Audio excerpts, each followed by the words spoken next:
Sorry to all my fans or whatever subscribers uh, for not going live for like weeks. It's been weeks.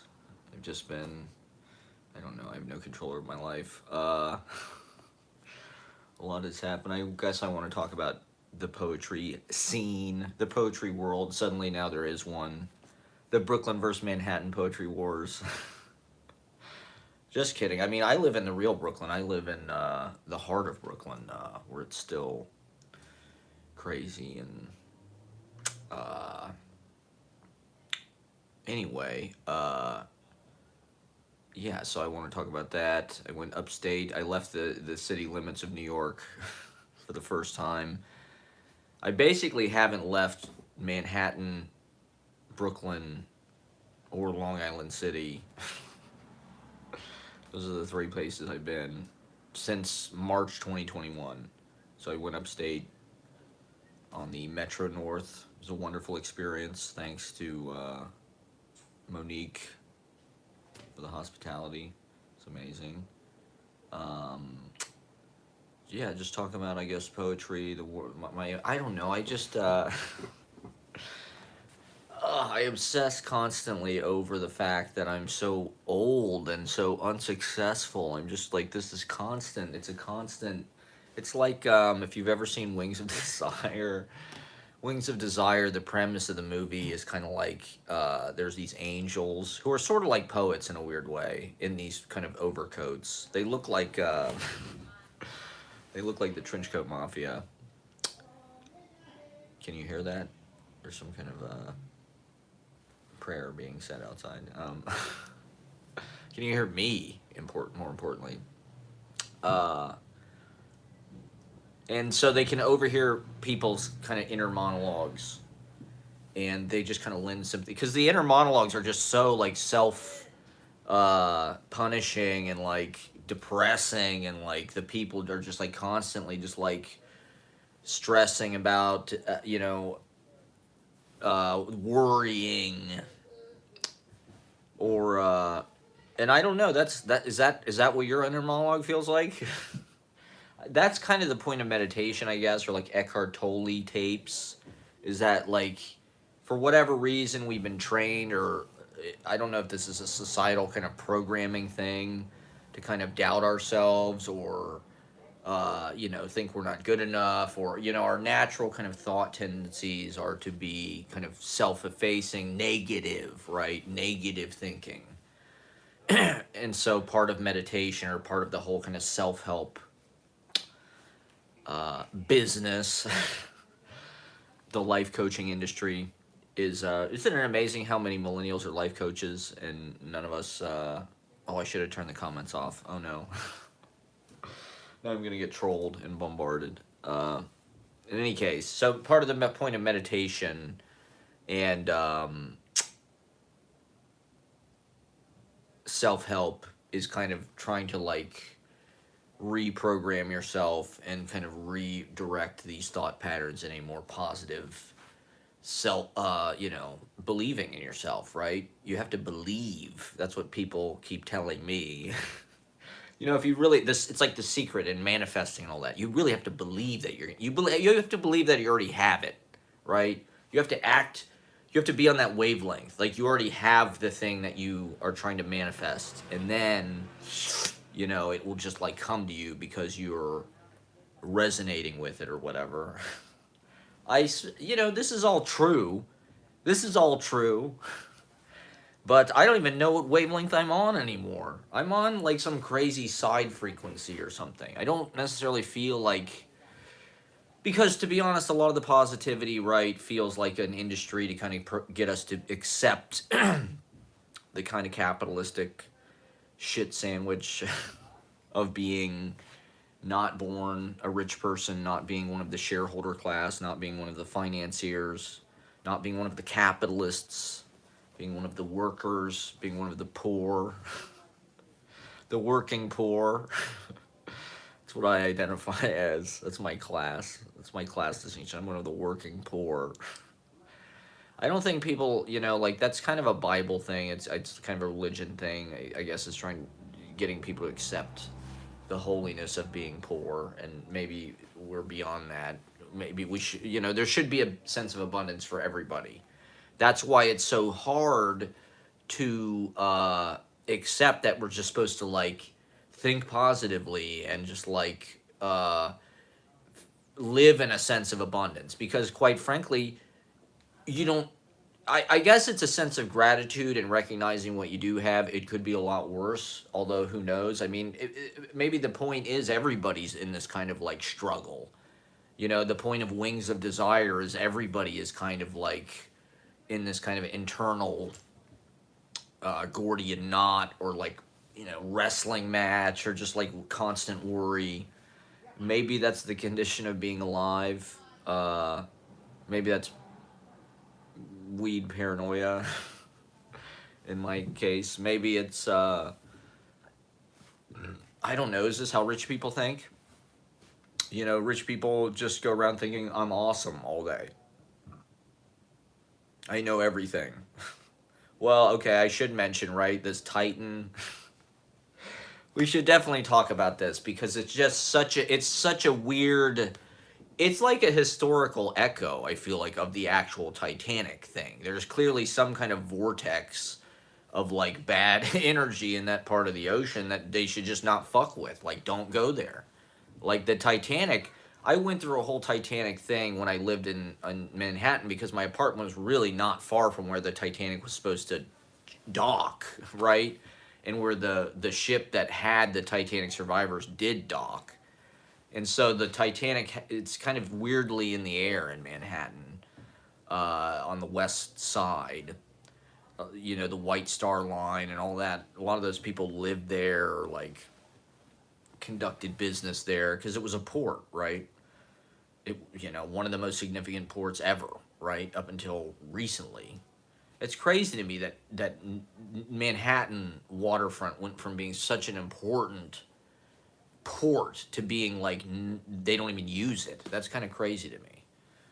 I guess with containerization and these big oil tankers, they can't really pull that up the fucking Hudson River or whatever, or into the bay. They can't really pull like a big ship with a bunch of containers on it. And it's like it's all shipped on rail and shit, or whatever, or trucks or whatever. So anyway, I digress. But so, okay, everybody, this has been like one of those like boy down the well type stories. Or, like the miner thing, when those Chilean miners were trapped. It's like, it's kind of captured the world's attention. The world's like, oh my God, are these people alive? Are they, what is I saw somebody post on Facebook, supposedly they were caught in some kind of loop where the system like kept restarting, and they were hearing like the initial strains of Celine Dion's "My Heart Will Go On" like over and over and over again. So it was kind of like a fantasy, I guess, of some proletariat kind of vision of like rich people, the arrogance and the kind of hubris of rich people, right? That I gotta say, that's kind of how this strikes me. I mean, like me being such a crotchety, like allied to the fact that I'm kind of poor. It's all I have, My teeth are falling apart. My clothes are falling apart. I've obviously been wearing, everybody who knows me knows I've been wearing the same clothes for like probably the entire time they've known me, actually, frankly. I've been wearing this pink horizontal striped shirt and this fucking blankie for basically since like November or something. That's the truth. So, I don't necessarily identify with billionaire deep sea tourists or space tourism or any of this shit. I mean, it is the Titanic, right? These people think they're God. They think that they can flout nature and that they're invincible because they're I mean, the guy, okay, right, this is why I don't really have a lot of sympathy, because the guy who owns this company, Ocean Gate or whatever the fuck it is. There's no way it's Ocean Gate. That's too much like Watergate. There's no way it's Ocean Gate. It's Ocean something. At least James Cameron is like smart about this shit. When James Cameron does his arrogant like rich guy bullshit, he like, he designs the shit himself. He designs a fucking submarine. And it's like This fucking machine, if you even want to call it that, they went down in. I can't believe anybody would get on this fucking thing to go down because, like, obviously, anybody who knows anything about, like, the ocean knows that, like, extremely deep ocean is incredibly dangerous, and, like, the water pressure and temperature will crush you instantly, like you're on fucking Jupiter or something. Like, you don't want to fuck with. I couldn't even believe they're doing this. Like, I thought people like James Cameron were the only people that could have access to this kind of insanity, and the limits and the kind of frontiers of nature as we know them. You know, now, right? They want to militarize space.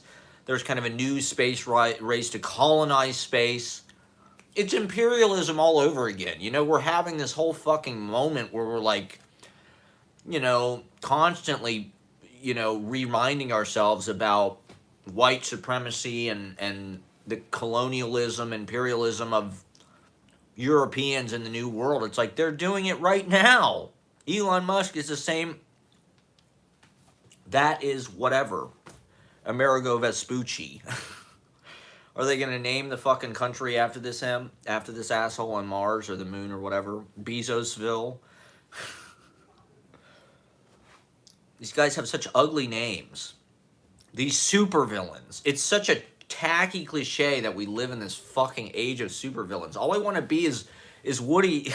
I just want to be the Harvey P. Carr of New York. And everybody's trying to cramp our fucking lifestyle. You know, we can't even live our lives. The rent is out of control. The inflation's out of control. So anyway, this Titan thing, right? The guy who's the CEO of this fucking company, I'm sure as everybody knows, has been like fighting the regulations. He's been constantly, I think he sued somebody. There was a whistleblower at the company that said, hey, these fucking things are not safe to go in. Because it's basically like a tube with like a fucking PlayStation controller in it. It's like a fucking, it's like it's a long cylinder can. It's, you know, these submarines, they went down when they initially explored the fucking Titanic or the Marianas Trench or wherever the fuck these jagoffs go, were like, they were initially like designed with like super reinforced glass, and like the guy Robert Ballard, right, has been on the, I remember I did a project on the Titanic in 7th grade. I remember seeing this guy because he was the guy who discovered the wreckage of the Titanic like in the 80s. They'd never even fucking seen it, you know what I mean? And then the 80s, this guy took robots down there or something, right, and got like footage of it. And he said they've never had a disaster ever in deep sea, you know, exploration, because they're very safe about it.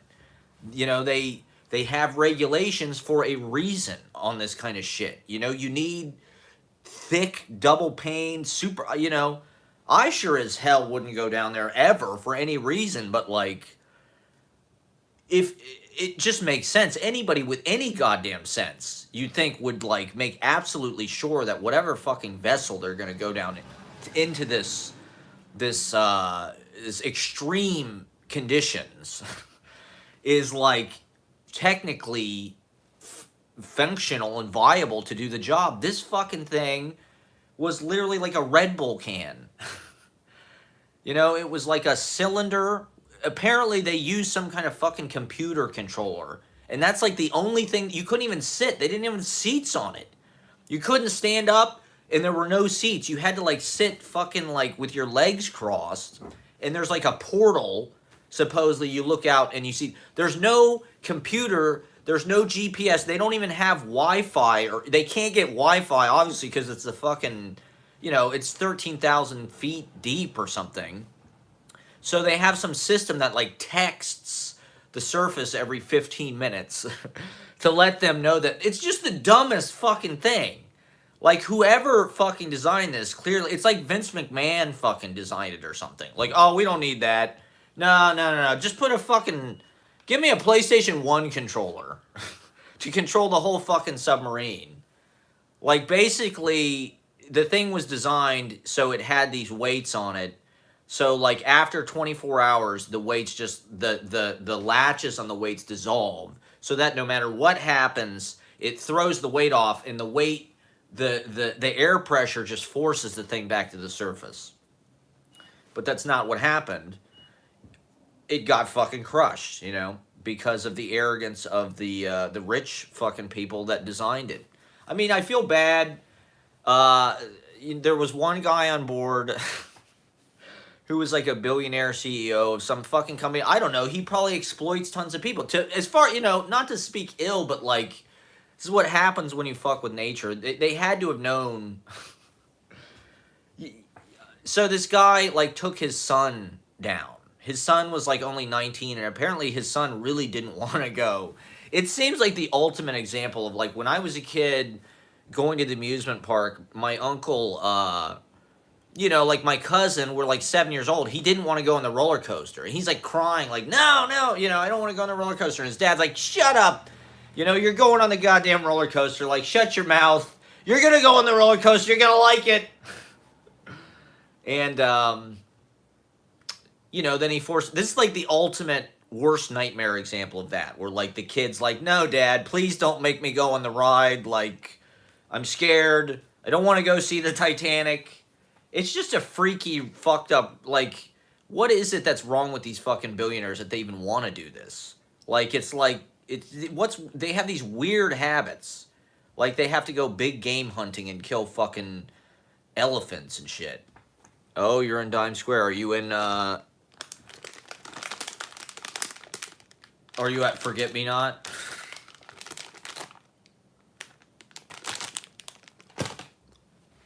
It's just, I hate to say it, but being a voice of dissent, I hope some rich people die in outer space. I would love it. I mean, maybe this is fucked up to say, but I'd love it if some of these rich space tourists died. Like, there has to be levity. There has to be consequences. It's gonna happen, I suppose. If they're even like conceiving of the possibility of doing it right now, it's only like we'll be on Mars probably within 100 years at most. If they're already talking about going to it, like, and I mean, although Elon Musk is a dumbass, as we've seen, like, it could be a complete pipe dream, and like, I mean, look what the guy's done with Twitter. He clearly doesn't know how to run anything. I wouldn't get on a spaceship designed by that asshole. I'll tell you that. This should be a warning. Let this serve as a warning to all the billionaire space tourists out there and the frontier of nature kind of taunting. Be careful, because it's not,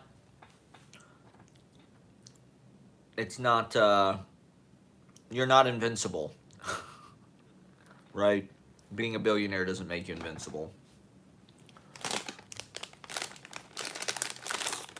You can't take it with you.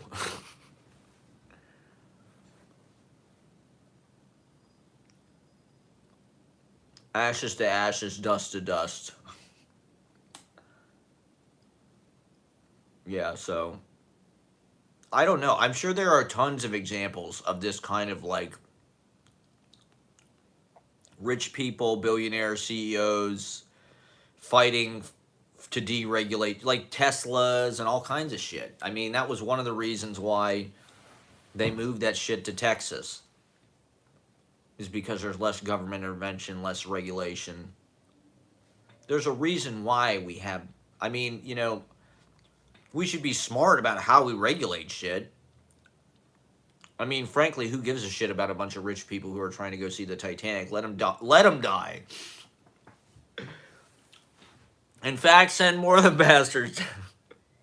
You want to see the Titanic? Come on. Go check it out. It's just like the movie. Listen to the Celine Dion song.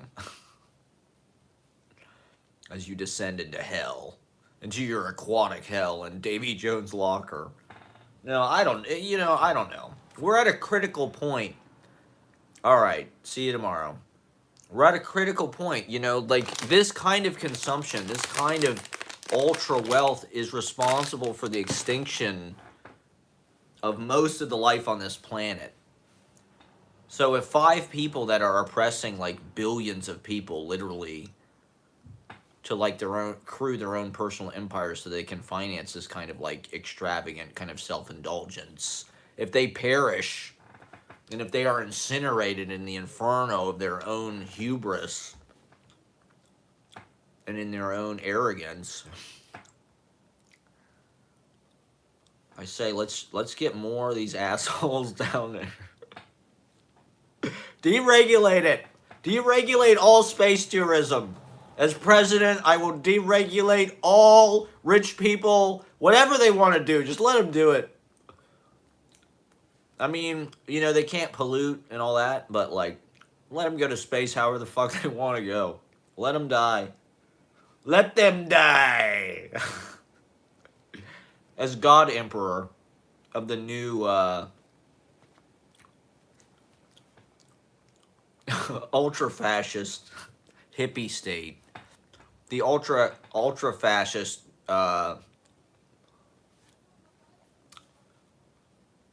state of absolute freedom and equality.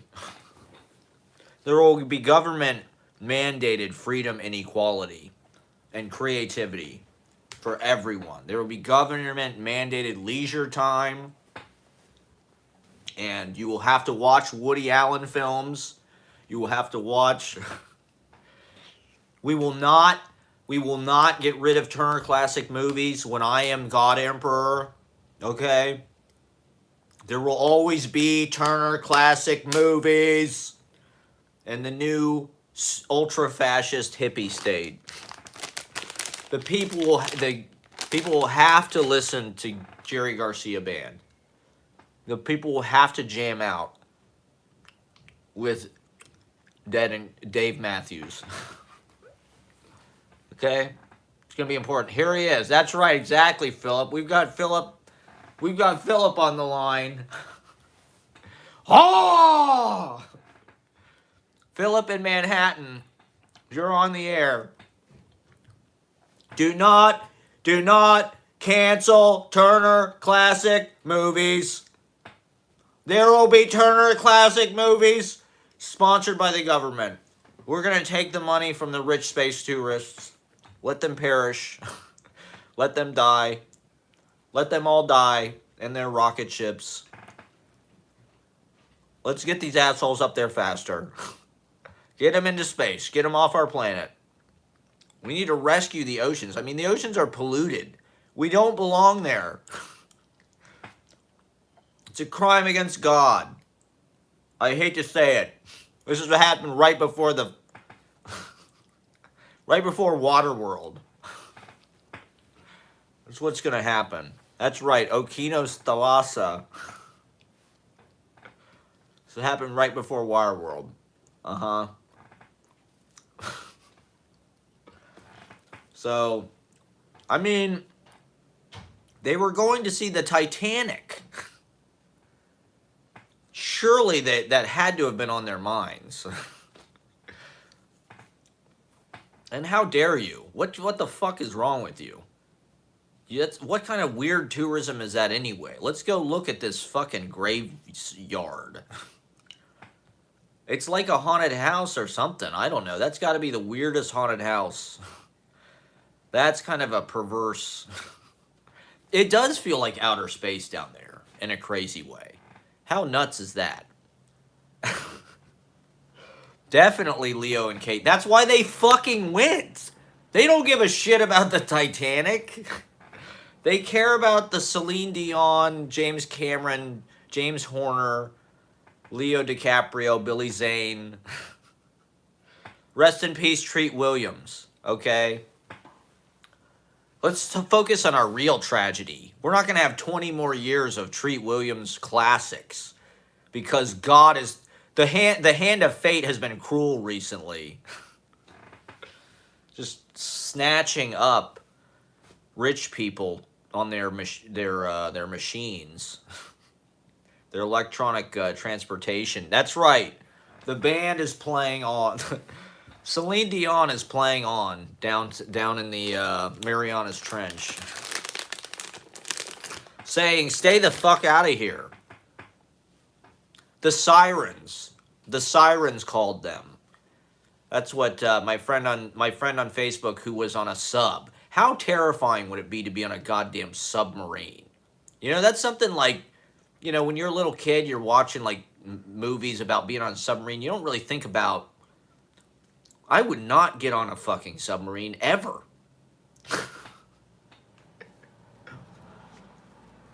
More of a dom guy than a sub guy, personally. Be the sub you wish to see. Be the sub, not on. Don't get on the sub, kids. Don't get on the sub with the with Ocean Gate or whatever. Scott Hightower, CEO, fighting deregulation. I read some quote from him. He's like, "Oh, it's not. He's like, if I was scared that things were dangerous, I'd never leave the house.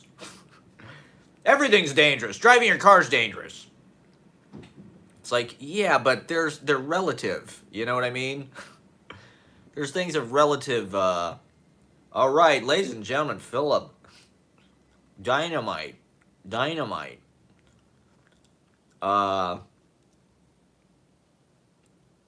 I'm just kind of recapping the last few weeks. I don't know. This is what I do. I get on the internet and talk shit about, speak ill of the dead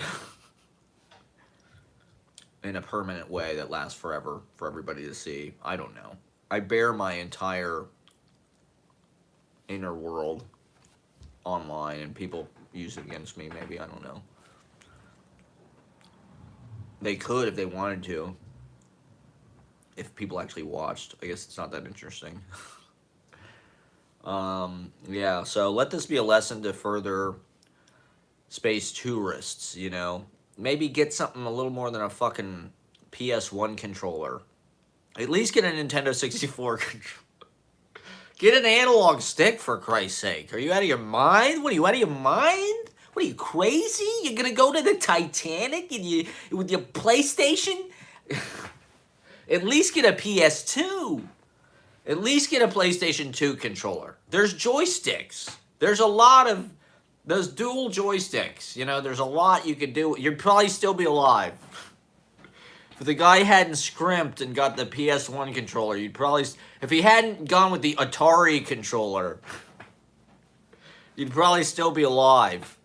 If you weren't using the Pong roller thing to control your submarine to go explore the Titanic 5 miles beneath the ocean surface where few human beings have ever gone. And they hadn't even been like 40 years ago. They'd never even seen the fucking Titanic until I think like 1986. There was a movie that came out, Raise the Titanic. They were going to put balloons in it. Leave the Titanic the fuck alone, okay? It's pretty tragic. Yeah, I'm doing 20 minutes about the sub, all right? It's hilarious. I got a lot to say about it. It's one of the metaphorical, symbolic locuses of our current moment, I would say. So I'm trying to pick the topic clean. All right, I got to talk for 2 hours. Let me enjoy my subject. There's a lot to talk about it, okay? They'll make a movie about it, I'm sure. Could you imagine? It's like Event Horizon. We were just talking about Event Horizon. It's just like that. These people, were vapor. I hate this. I mean, I feel bad for the kid. The kid did not deserve this. His dad dragged him on. Shut up, we're going to see the Titanic. Dad, I don't want to see the Titanic. Shut the hell up. Ugh, get on the fucking submarine. Dad, there's nowhere to sit. Who in their fucking right mind? It's like getting on a rowboat or something. We're gonna row across the fucking ocean. Give him a goddamn rowboat. Who in their right mind would go 13,000 feet in a fucking vessel with no straps or anything? Jesus Christ. Even when you're in an airplane, you got a fucking seatbelt. If you're on a fucking car, you got a seatbelt. I guess there's no hope if you're down there and you get, you know... If they said you're crushed in a fraction of a millisecond. I'm sorry, it's just like... scientifically a curiosity and a crazy phenomenon. I mean, no one has ever died in this way before. It's a tragedy. It's a tragedy these billionaires were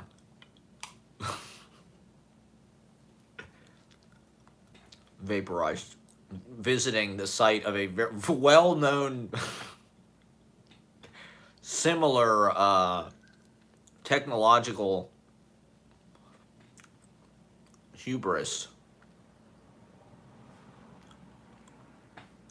Hey, let's take this extremely unsafe vessel to see this fucking boat that... I mean, the Titanic they thought was unsinkable.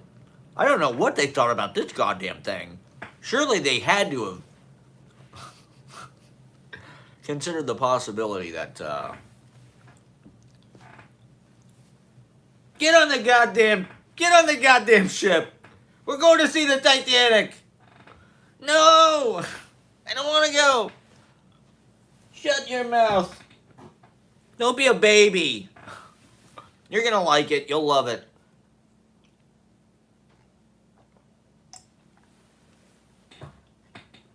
All right. So anyway.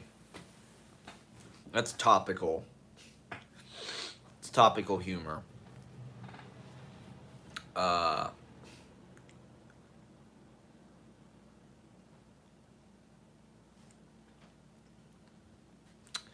guess that's humor. I don't know. Is that humor? That's just commentary. That's just commentary on the events of the day. I'm trying to situate this broadcast within space and time and maybe give... I mean, not that anybody ever watches this, but... I mean, Philip and Ashley were watching. Thank you for watching. I guess I'll just talk about recent poetry happenings. This is my Lives of the Poets poetry vlog. I don't know. It's almost... I don't... You know, to be honest, I'm so partitioned from the poetry is a team sport people. It is a team sport, and apparently I'm on the other team because I'm not on that team. I guess. It is frustrating to, I don't know, have been a part of the genesis of a number of these social connections or even these events that are happening. You know, a lot of people who are doing events, or, you know, a lot of people have started doing events, almost like spin-offs. They're kind of like spin-offs of the open mic, where it's like people kind of, I don't want to be on any team. I don't, you know, okay, to speak frankly, I don't necessarily like the idea that poetry is a team sport. I think that's kind of ridiculous, or, it's cool. It's cool. It's cool what's happening. I'm not saying anything bad about that. I think it's beautiful and wonderful. You know what I mean? I think it's so cool. But also, like, you know, I'm not a team sport. I played tennis. I played golf. I was on the bowling thing. You know, one of the reasons why I do poetry is because it's not a team sport. I hate team sports. I don't, you know, poetry is distinctly not a team sport. That's why I do it. Because team sports are full of people that want to beat me up because I like poetry. Frankly.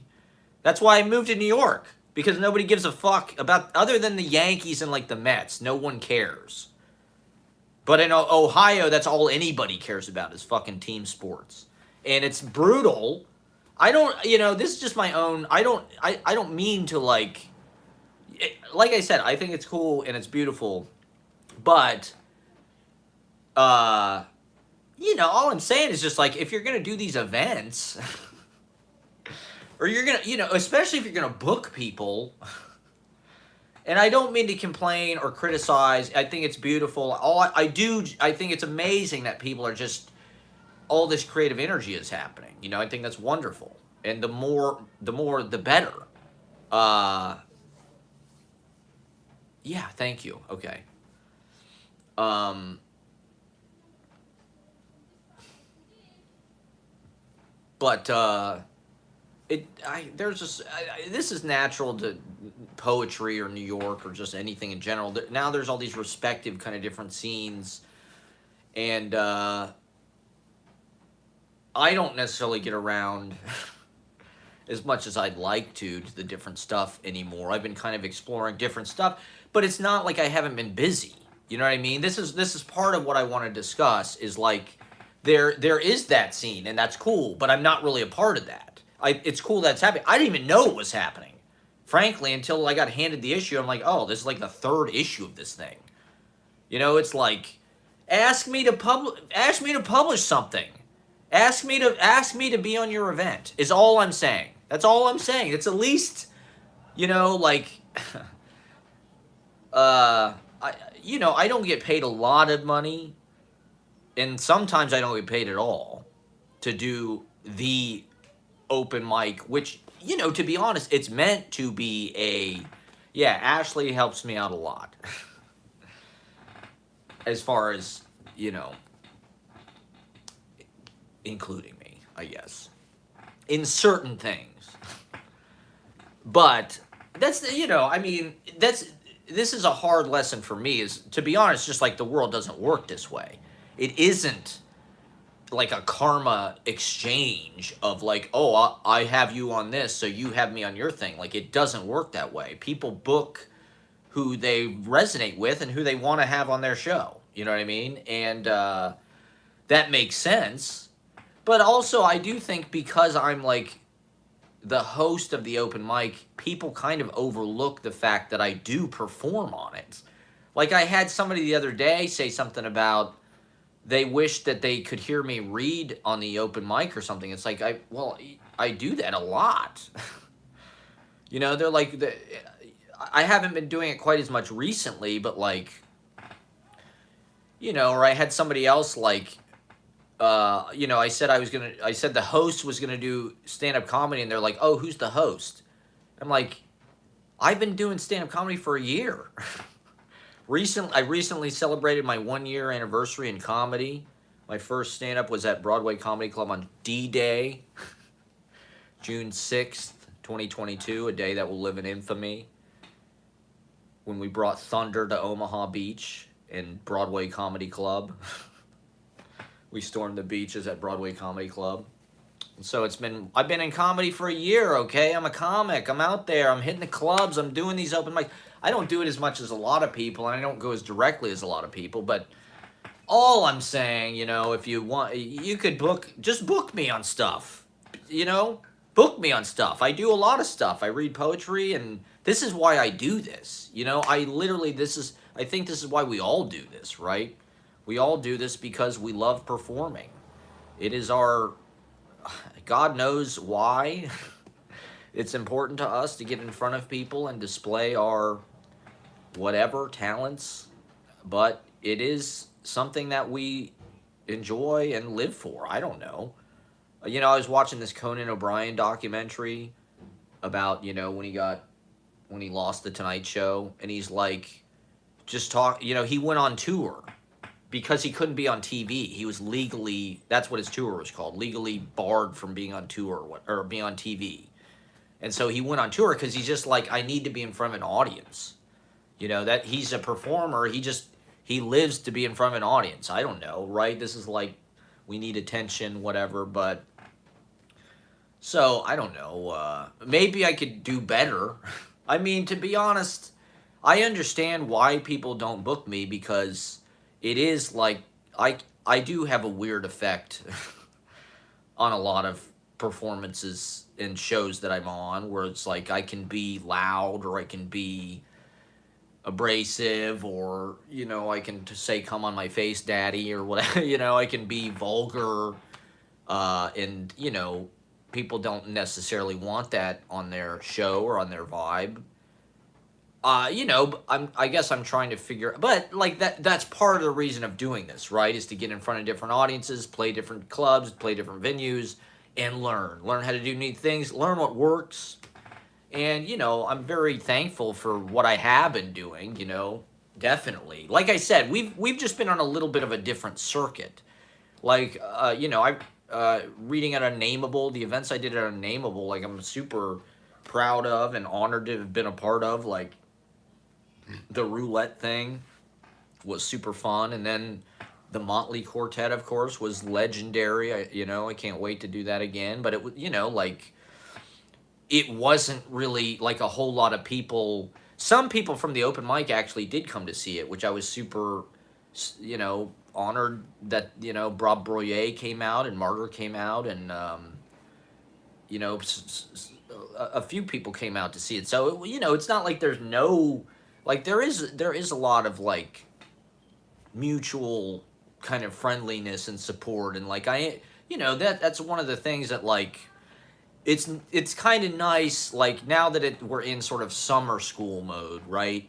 At the open mic, it's not quite as much of just like this huge crush of humanity where it's like you can't even hardly breathe because you just got to keep going, keep going. Now it's like I can actually spend time talking to people, kind of getting to know people. I mean, of course, the weather's nicer outside, so it's like I really want this summer to be like a summer of performance and going out to shows and doing shows and performing outside and performing all over the city. And it kind of, to be honest, it kind of has been. That show at the local hostel on the roof was amazing. What a great way to kick off summer.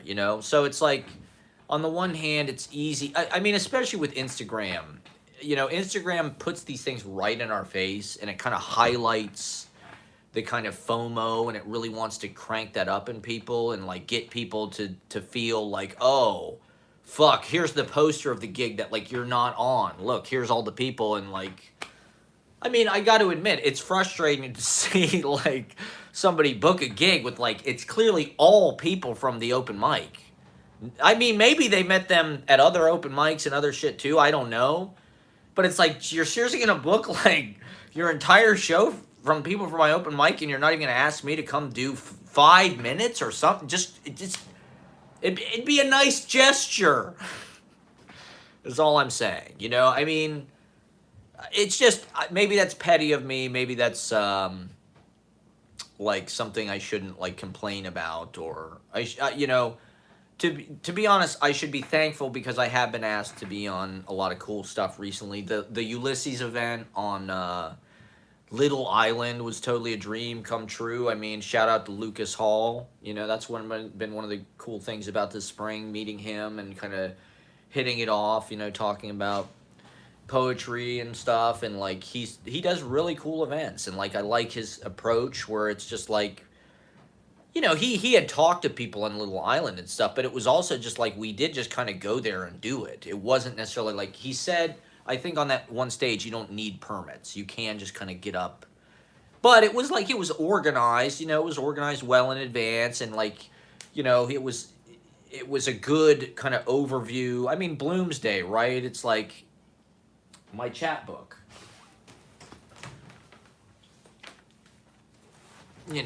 It was something that like I didn't really think about for a few years, but the last couple of years, it's kind of come back a little bit. And so it was a great way to kind of like, that's one of the things that's fun about Ulysses and Bloomsday is like that day comes up, and the day does kind of serve as a reminder. And it's such a beautiful, poetic day for some reason, June 16th. And because it's always going to be a nice day, probably. It's always going to be kind of the beginning of summer and kind of like a romantic time. Maybe it'll be raining or something, but it's also like it's kind of a reminder, like, oh, Ulysses. Maybe I'll go back and kind of freshen up because the book is just so rich and so dense that like, and it is like this machine where like the day itself becomes the kind of book. So it inspires you, every year. That was one of the things I thought was cool about New York when I moved here is they had like WNYC did like a Bloomsday broadcast where they'd have readings, they'd have Wallace Shawn or whoever, a bunch of like New York kind of actors read selections from the book and they'd talk about it and this and that.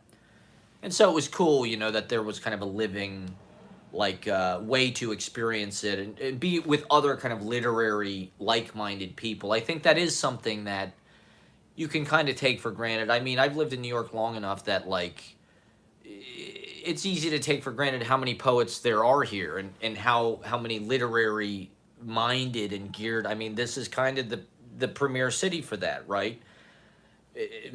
Definitely in the United States and maybe, one of the premier cities in the whole world, for people who care about that stuff. And so, to be a part of an event where we could actually like give our own kind of 2 cents and it's always good. This is one reason why I love acting in plays too, is because like it's always good to be able to like spend time with the text. As somebody who's going to like read it or whatever or perform it, when you're sort of figuring out what you're going to do in your performance, that's almost like a close read. It's almost like a literary analysis where you're like trying to figure out what the character's thinking or doing or what it means and this and that. But you also get to spend time with the language and memorize it. And so it is almost like part of your apprenticeship, right? To do these kind of but it's really cool the way that Luke runs it, because like the first half of it is like all readings from the book.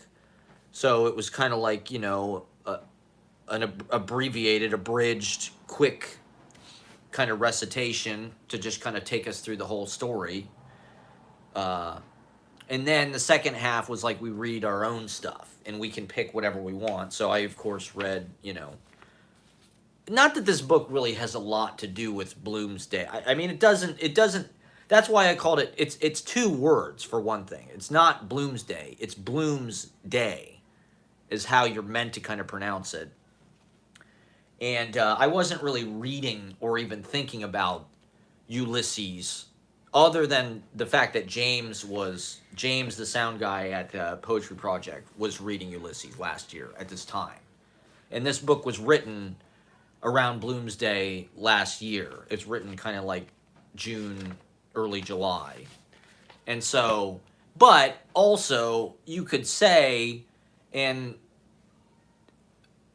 a lot of 20th century, literature does kind of borrow a lot from Ulysses or James Joyce, like, a lot of Burnett Mayer, like Midwinter Day is kind of, not that it's, it doesn't sound like Burnett Mayer's prose doesn't sound like James Joyce's prose, but like, it's a similar concept in a certain way.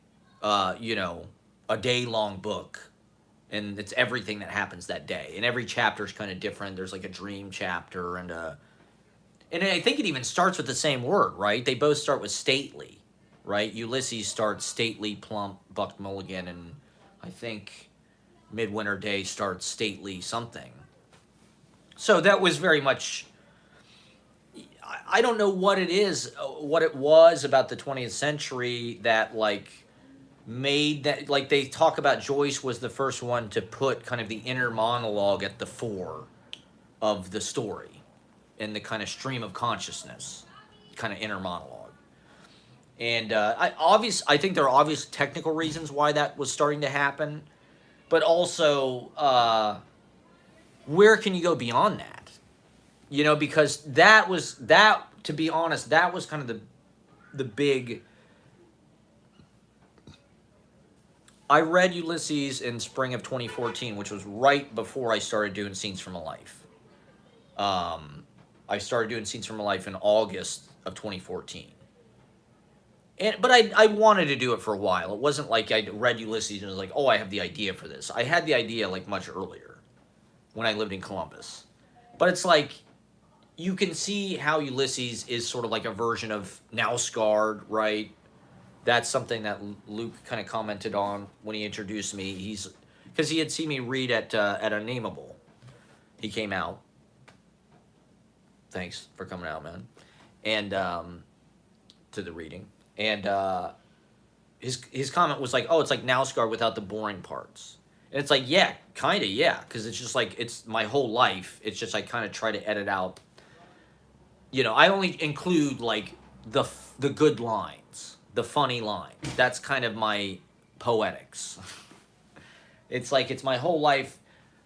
And so, I mean, Ulysses is kind of, and Proust being the other kind of obvious kind of twin starting points for this kind of voluminous recollection of every kind of detail and every kind of thought and the kind of music of real life, writing about real life and including real life and trying to make it as close to real life. That's really my prime interest. That's the reason why I'm such a vlogger and such a live streamer, and why I write the way I do, is because really I mean, that's the point of art, right? Is to make it look like life. At least that's what before phones made everything look like life. It was my frustration with art was that it didn't look like life. My frustration with movies or plays. Now everything kind of looks like life, and everything kind of sounds like life. Everything's autofiction. Ulysses, right, is an autofiction. Portrait of the Artist, the autofiction. Proust, autofiction. Uh, but it's also just like an epic poem of all these different kind of styles, and that's one of the things. Well, I don't know. Did I talk about Ulysses in the last one? Not to necessarily prattle on. I mean, obviously, you can talk about Ulysses ad infinitum. To use the Latin, the good Catholic Latin. I think that's Latin. I don't know. I never learned Latin. And Joyce is Catholic. He's an Irish Catholic, so I could relate to that too. But yeah, okay, so, Scenes from a Life is sort of like, there's the episode, you can go back and watch it, James fucking Joyce, I think is what it's called. Or is it James freaking Joyce?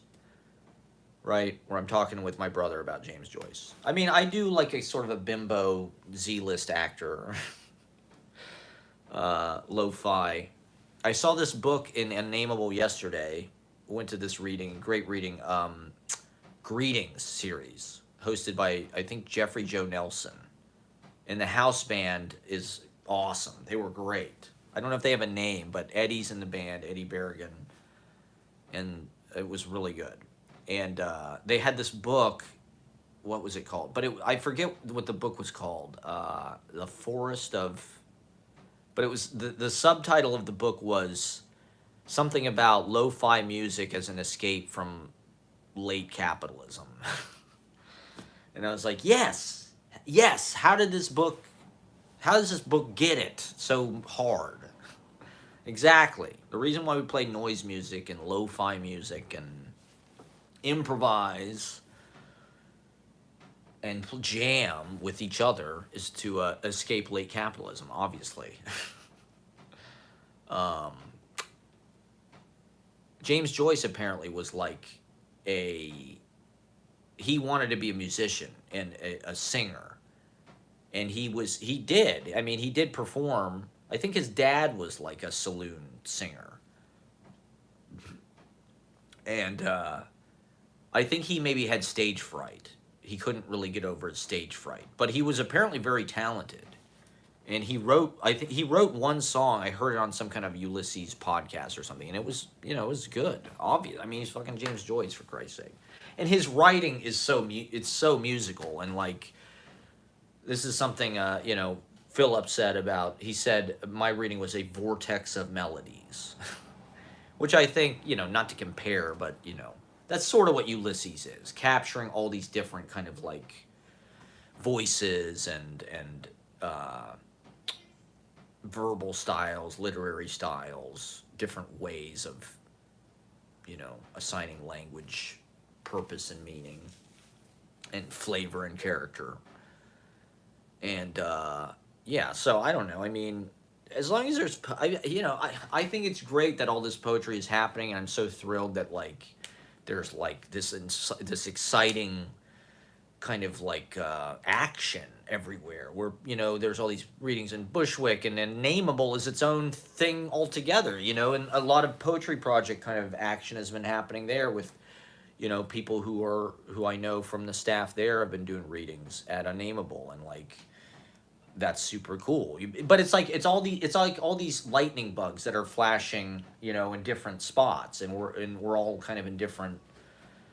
A lot of it, has to do with just getting around logistically, and like getting to Bushwick and things. Not always the easiest for me to do. Although I went to Sarah Ossett's reading at Till Death, which was such a phenomenal.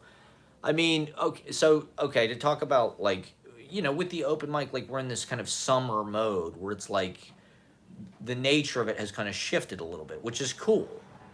I get it. Like people, I obviously we want to read outside. You want to read on a rooftop or in a cool like garden or something. Like I do too. Book me. Book me. I mean, that show on Local Hostel, it wasn't necessarily one of the best shows I've ever played, although somehow the video got a lot of views. I thank everybody for watching it. It wasn't, but it was such a fun show. I mean, it was just, that's a memory I'll have forever, playing on that roof and, the skyline in the background. And it's cool that I got to play my original songs and do kind of that act there, I haven't played a solo guitar show in like a year. And I kind of made the mistake, or I don't know if it was a mistake, but I went back and I watched the shows that I did last year. And I saw what I was doing last year, where I was like improvising these lyrics and kind of being loud and abrasive. And I thought, oh, okay, I'll do that. That's kind of cool. That's something that I can that's the way I can jam kind of on my own, is like I'll improvise some lyrics, and because I'm playing on this roof, I'll just like, play to the gods, and I'll play to like the bridge. And so I was kind of loud, and I was kind of screaming, and I don't know. I was all over the place. I took that Les Paul, but I plugged it into the PA, and it didn't have the best tone, really. I should have just played like an acoustic guitar. But I was trying. I carried that fucking Les Paul on the train all the way over there. It was super heavy, and I was already tired. I had like... I had already like I'd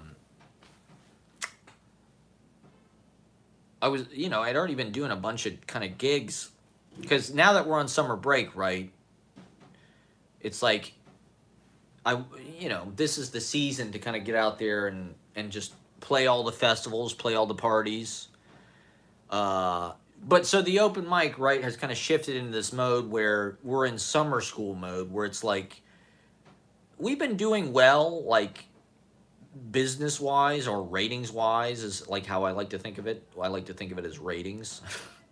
Not obviously not as good as we were. I mean, through the months of like February, March, April, the business was pretty crazy. And that was because people want to get out of their house, they want to perform.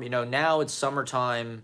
People are all traveling. They're all out in the world. They're on tour. They're in Europe. They're in LA. They're here. They're there. So it's like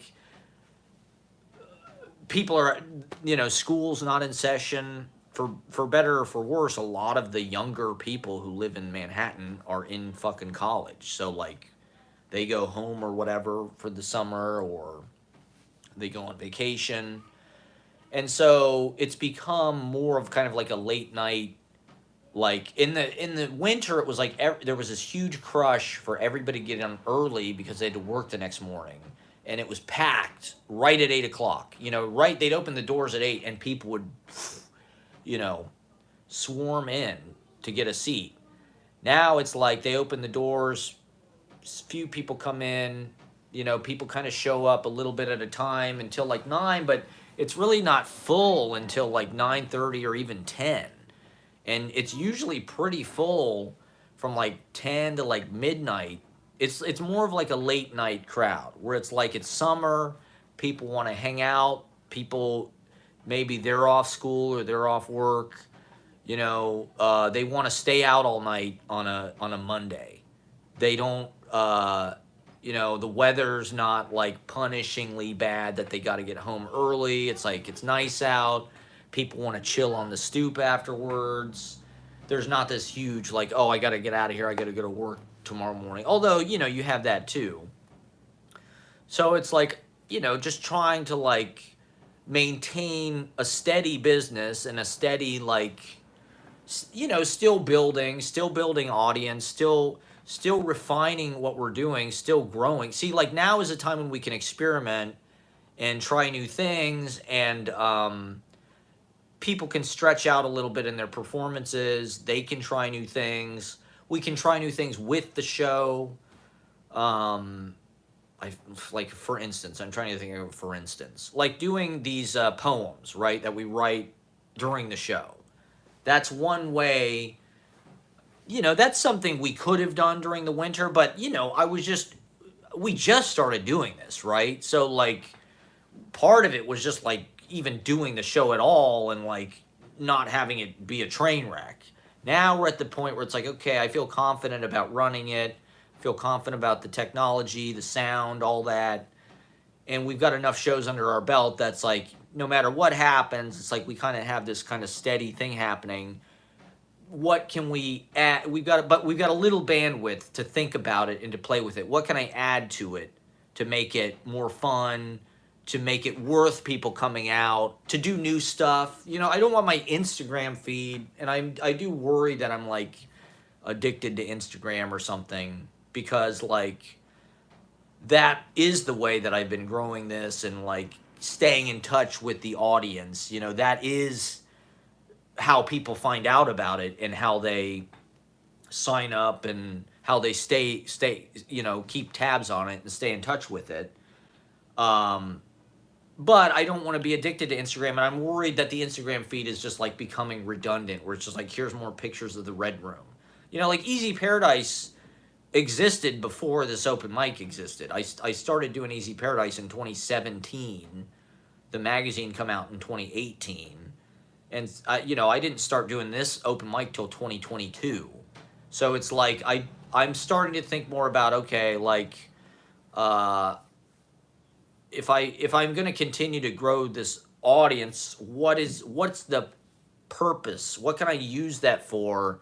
Like, are people following it just because they want to get on the open mic and they want to get on stage? That's different than they're following us for our content. So it's like I want to roll that audience into the content. I want to ideally, hopefully get them reading what I'm writing, or watching the vlogs, or watching the live streams, or getting into any of the scene that's happening. And I think it does deserve attention. I think it is exciting what's happening with the Poetry as a Team Sport people, and what happens at Pete's, and what happens at Black Spring Books, and what happens at Unnameable, and that's not even to say the fucking Shades of Green reading that they do every Monday, or the Adverse Abstract reading that Matt and Kristen Esser Slintz run.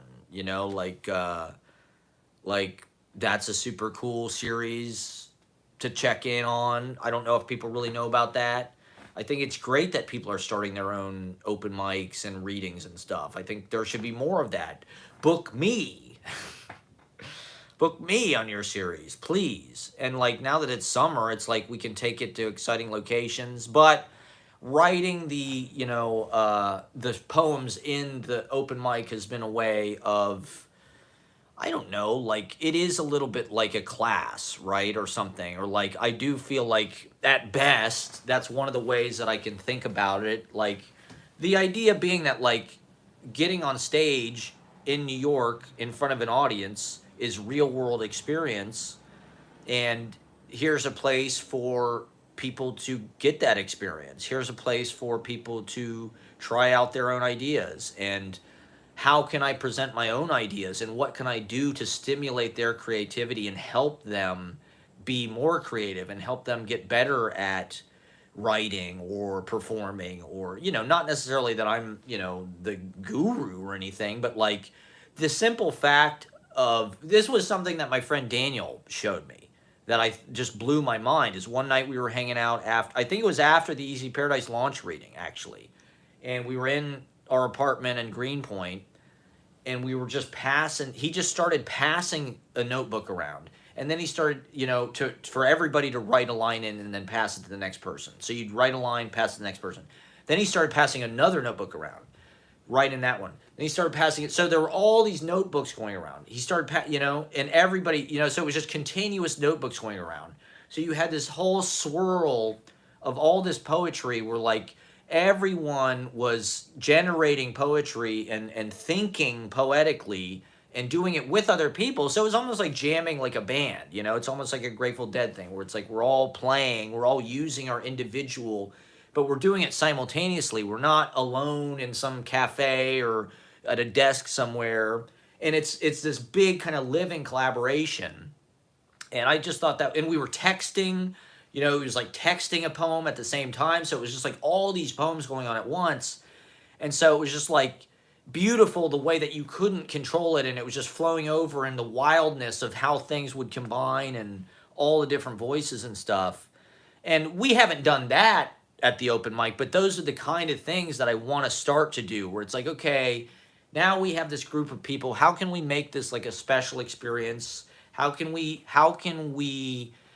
use this to like light the torch in people and make the fire bigger, So it's like by passing the notebook around, by getting people collaborating, it's like you're getting everybody writing in that space. I said something this week about how people should use the open mic to work on stuff, to work on their screenplay or, work on their poetry and Vias, the stand-up comedian, very funny. He went up after I said that and he's like, don't work on your screenplay while I'm up here. Do not work on it, which I get, of course, right? Like you want to pay attention to what's happening. My point was it's meant to be a bohemian kind of cafe, right? Where it's like, this cabaret is happening. This was something, I forget who said it, maybe Philip, but it was like, it's a good sign at a poetry reading when people are writing things down. When you see poets, they're not writing things from the reading, they're thinking of their own lines.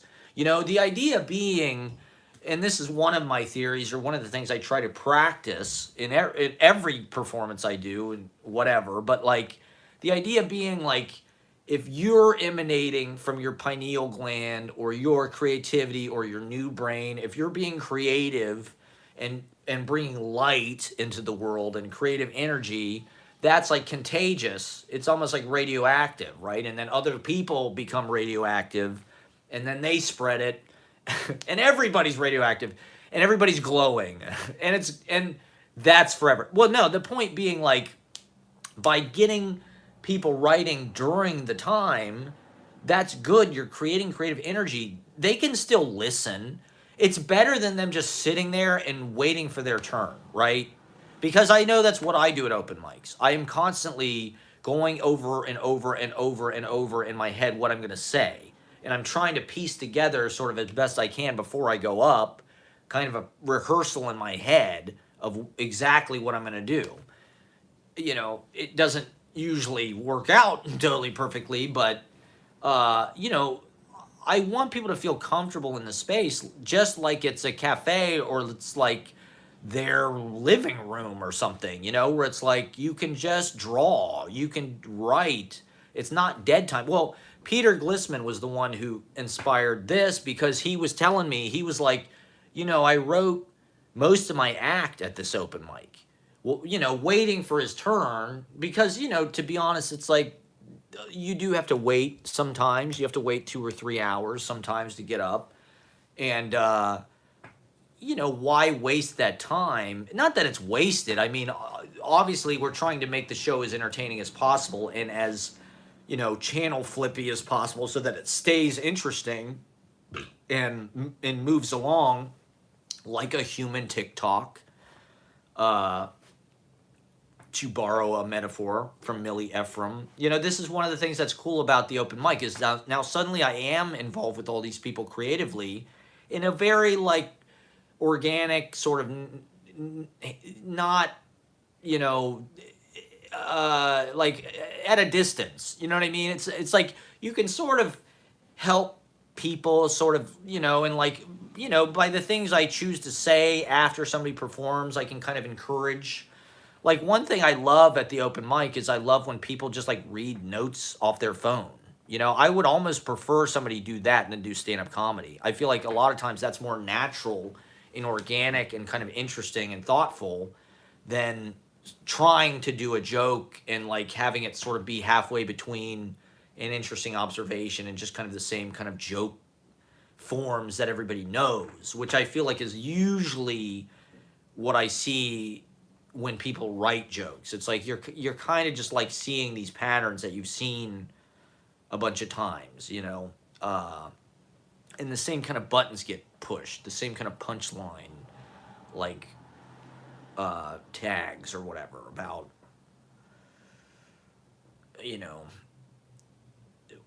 well, I won't even go into that, but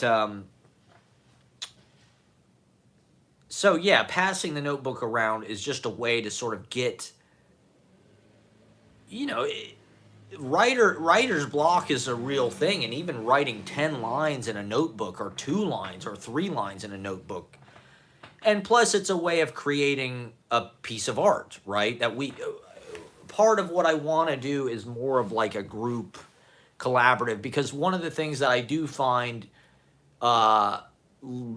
is one of the limitations or characteristics of the open mic is usually people perform by themselves. At most, maybe 2 or 3 people. But we haven't really had that many more people perform at once than that. And I would like to see a way, for one thing, I just want there to be ways for people to make the most use of their time. So, like, I don't want people to feel like they're just sitting, waiting for their turn to go up and they're bored, like they are at most open mics. Most open mics, you're just like, and you can feel that energy creep in sometimes. If there's not enough people, if there's not enough excitement, you start to feel people get that energy like, when is my turn? This is boring. I want to get up and go and get out of here. And so it is about creating a creative kind of like synergy and swirl happening, a double kind of toil and trouble thing in a cauldron. The Red Room can be a cauldron, right? And that's one of the things that I want to try to, provide, not to be arrogant or something about it, but for New York City poetry is like, here's a place where you can go every week. There's going to be interesting artists. There's going to be a critical mass of performers. So like you can meet people, you can get plugged in, and people are coming from all over, people are coming from Pete's Candy Store or Long Island City or the Bronx or Uptown or Dimes or Jersey or Staten Island. And so, I mean, part of my job is I do have to go out. I am like a politician. Natalie, shout out to Natalie, the amazing, awesome Natalie. She wrote in the poem, I think it was her, she said during one of the open mics that I should run for president. And I'm like, is that what I become? Maybe I've always been a politician. Maybe I should just be a politician. I mean, Pablo Neruda was a fucking senator or something. He was like a politician from like a young age. He was like a diplomat and shit. He had lived all over the world, as a diplomat. Maybe I should just do that. Can I get a job as a diplomat somehow? I'd be a great president. So I run the open mic like I'm the president now. No, I'm just kidding. I'm worried. Not that the president is that different than a poet. In fact, Jimmy Carter was a poet and is a poet. He's still alive. I think we should recognize that Jimmy Carter is still alive. There should be a moment of silence for Jimmy Carter. No, a moment of recognition. Yeah,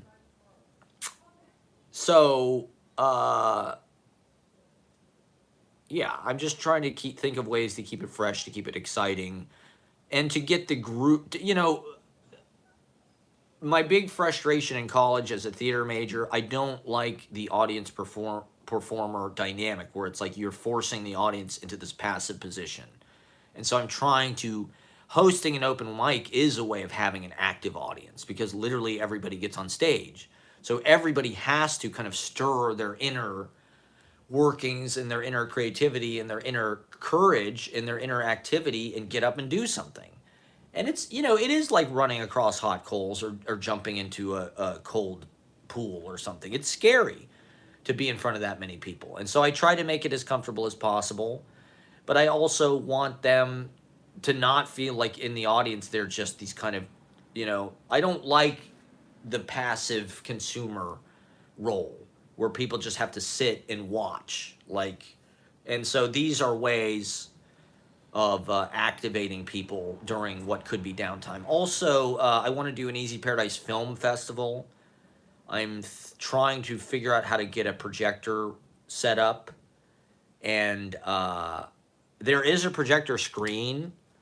And so one thing I want to do is for the first hour, right, where like usually we can't go until 9 because there's an event downstairs. So there's usually an hour where we're just kind of hanging out.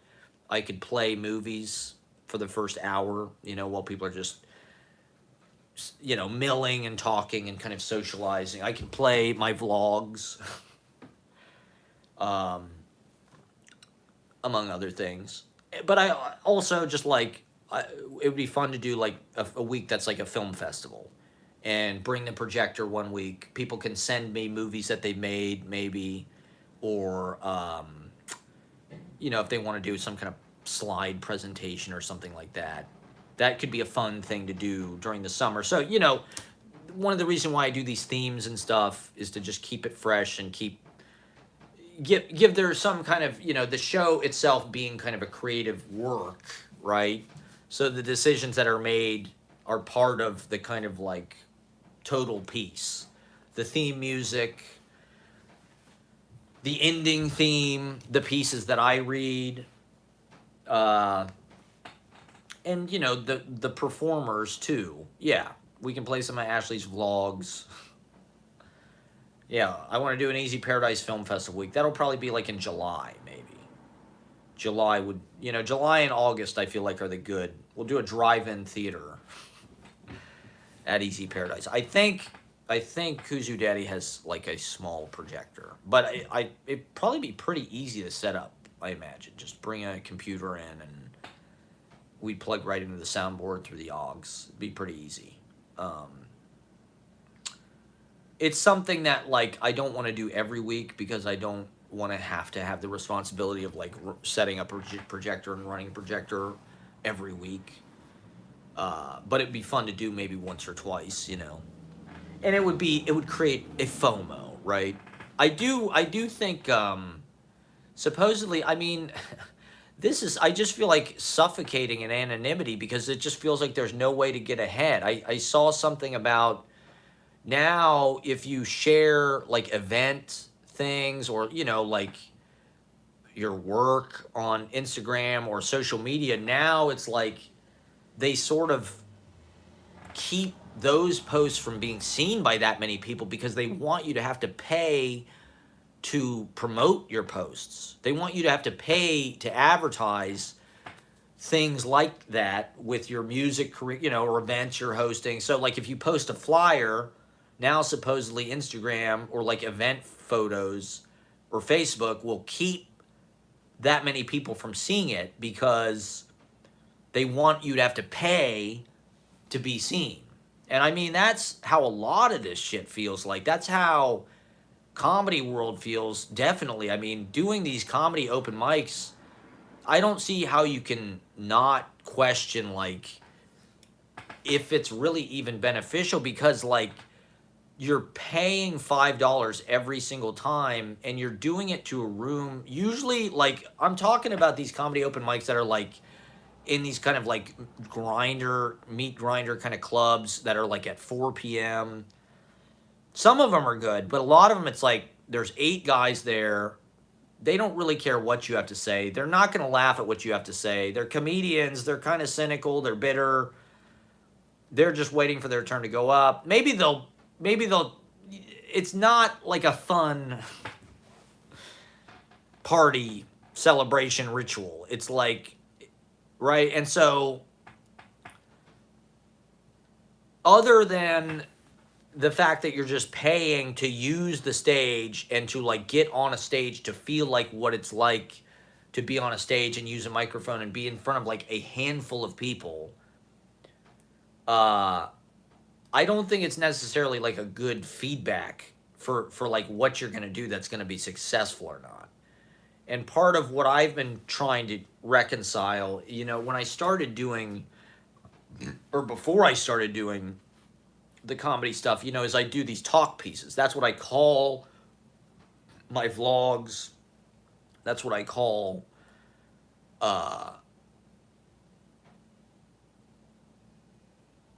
what I wanted to do, which was just kind of like a spontaneous oral composition where I'm talking and kind of, sort of part storytelling, part poem, part stand-up comedy, part, I don't know, lecture, part infotainment, infomercial. No, it's like, and so, but not stand-up comedy. I mean, comedy is just like these jokes are so, everybody at these fucking open mics is like trying to be Louis or trying to be Norm. And, or Amy Schumer or whatever. Those are the three comedians. Oh, God. But a part of me does like going to West Side Comedy Club and paying them $5 to use their stage to film myself to talk about whatever the fuck I want to talk about. Which, doesn't really, like, okay, if you watch my last film, Plastic Radius Auto Manga, toward the end of the movie, I included, I think, my entire stand-up set at West Side Comedy Club, where I talk about Woody Allen. And it was not one of my best. In fact, most of the things that I include in the show are not my best sets. They're usually like my worst sets. Most of my best sets I never get on tape. All of the best comedy sets I've ever done, I didn't film. Because I never film it, because I'm always like thinking I'm in a bomb. And then I go up and sometimes I do pretty well. And I'm like, fuck, I wish I'd filmed that. But I did film the Woody Allen set that I did, which was not funny at all. And the people there were kind of like, who is this guy who's like pro Woody Allen up here? And, but it was also, now that I think about it, it was sort of just a talk piece. I should have just treated it like it's a talk piece. I should have just gone up. This is the problem that I have a lot of the time when I do these stand-up open mics, right? Because when I go to fucking, even when I go to Soho Playhouse, an open mic that I love, which is a great show and kind of more like a cabaret, still, when I go up, like, and I talk about, like, at the last one, I mentioned Cormac McCarthy. And they knew who I was talking about, but it was also like a pretentious reference in that context. And a lot of times when I do my comedy, when I do my impressions or whatever, people are just like, who the fuck is this person? We don't know who this is. We don't know who Charles Grodin is. Why are you doing this impression? We don't know who this is. Or, if I went up on stage and talked about what I really wanted to talk about, like I do on my live streams, if I talked about Ulysses or, like my open mic set last Wednesday at Soho Playhouse was kind of Ulysses inspired because I'd been walking all over Manhattan and I saw Adrian Brody at Cafe Clooney. He just looked super, like, I wouldn't say confident. He just like super secure. He was just on his phone, and he was eating with some guy that just looked like totally like a normal like bro dude. He looked like Imrata's baby daddy, who I see on the street every couple months on Bleecker. Imrata's baby daddy. That's how twisted my life is. I see Imrata's baby daddy walking his dog on the street. I think he has a German Shepherd. And then I was walking down Houston past Crosby Street, and I see this guy literally like in a fucking puddle it's like a cobble street. It's one of those brick street, And this guy's in a puddle, like, I think he was having a seizure. It may have been an overdose. I don't know. But it was one of those things that, like, when you start upon it at first you're like, is this a joke? Like, what is this? What's going on here? It's one of those things that like you don't really process because you're like, is this happening? Like this guy's he was in a puddle. You know what I mean? Like there was like little like a fucking puddle of water, like a couple inches deep, and he's like in the fucking puddle, like convulsing. And there were these people there were all these, I hate to say it, but there were all these gorgeous women that were like helping him. There were these gorgeous women that were like calling 911 and like, some people had stopped to kind of see and I had stopped to kind of see if I could help, but like the police showed up, so I was like, okay, it seems like they got it under control, but I was like, it was just one of those weird, things to stumble upon. These are the things that like, I don't know, in my act, my talk piece act, which I'm trying to experiment with, I go up and I was just trying to talk about what had happened to me that day. I mentioned how I saw Adrian Brody, and I talked about how Treat Williams. My first line was I went up and I was like, I'm not handling the Treat Williams death well. I'm not taking the Treat Williams death well. Which I thought was a funny line. It was meant to be a joke. Like, I love Treat Williams, and it really is sad that he died. It's, like, really sad. But it was also meant to be a joke. Because, like, Treat Williams is one of those actors, and I do kind of like this type of actor who's, like, he's sort of like a punchline, but he's also a good actor. Like, I really do like Treat Williams. Like, I mean, part of it is his name is Treat. That's part of it. But it's like, I first time I remember seeing Treat Williams was in The Late Shift, which was the movie about Letterman and Leno, the first time in the 90s, taking over The Tonight Show. And Treat Williams plays Michael Ovitz. That's the first time I remember seeing Treat Williams. And I'm like, this guy's good. I like Treat Williams. I don't know why. He's in The Phantom, which I've never seen, but a lot of my friends love Treat Williams in that movie. But I followed him on Twitter, right? And he posted all the time. He was one of my favorite Twitter people because, like, he was political. He was anti-Trump. He was woke, and like he was kind of corny, and like, I mean, Treat Williams became like he was on that Chesapeake Shores show, and he was like a Hallmark actor.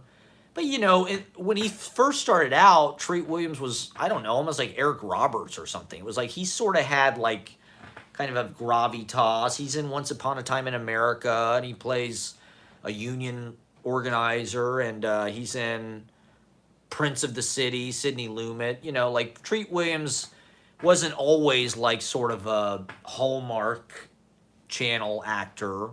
Not that he even was that at the end. He was still in kind of interesting stuff, but it's always weird when somebody on Twitter dies. Like David Crosby, right? David Crosby was like very active on Twitter.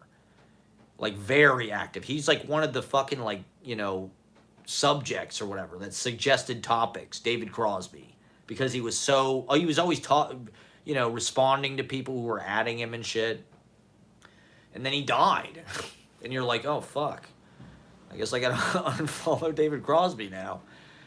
He's dead. He's not gonna be tweeting anymore. Maybe from the great beyond. Can they do like an AI? Can we hypothetically like AI like responses that David Crosby would have had to current events? Like, what would David Crosby have thought about the Titan submarine tragedy? Or Treat Williams. Where's the Treat Williams bot on Twitter? Can we get Treat Williams? I mean, it just sucks, man. I couldn't believe it. Because, like, Treat Williams was literally, like, one of my favorite people on Twitter. He was one of the people I felt closest to on Twitter. He just felt like he had a good heart. But his big thing was flying. He was really into aviation. He's a pilot, right? And so he was constantly, like, posting fucking pictures, like, he's flying a goddamn, like, biplane or whatever, like some kind of single engine, whatever, Cessna. He lived in Vermont, right? Which I thought was kind of interesting for like a Hollywood. I think he was from Connecticut, so I guess that kind of makes sense. But he would fly his fucking plane to like work in Vancouver. He just like fly himself to his job like he's fucking John Travolta, I guess. These Hollywood assholes, they all fucking get pilot's license. Tom Cruise. It's the ultimate kind of dickhead rich guy like accessory to have a pilot's license. Like, that's just a way of announcing to everybody, like, I'm rich. Oh, I've got a pilot. Oh yeah, I'm rich. Unless you're a fucking pilot. If you're not a pilot and you have a pilot's license, you're just a rich asshole who's trying to just tell everybody. Like my Uncle Mark had a pilot's license. It's like, sure, okay. He wasn't a pilot. He didn't fly for America Airlines. He was a bullshit artist. In a cool way, but still. I got my pilot's license.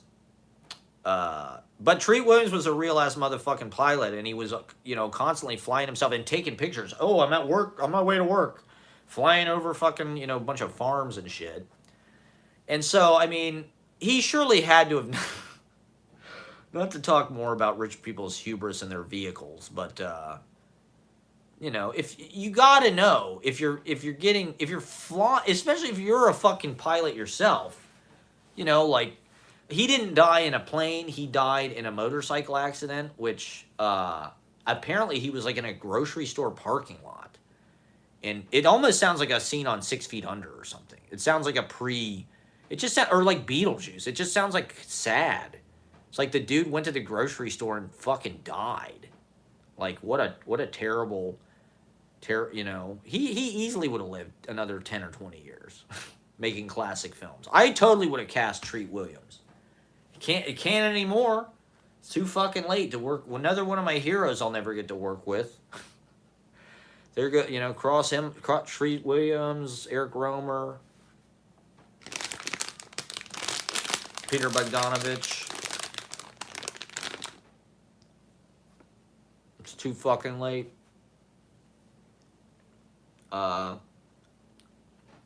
Yeah, R.I.P. Treat Williams. So yeah, he was riding his motorcycle in a fucking parking lot. I think he even had a helmet on. It just sounds like what happened. It just sounds like some kind of it's sad. Sad, going to the store to get some fucking gluten-free cookies and then poor guy, he didn't even die in a plane or anything. But, I mean, motorcycles, right? They're dangerous.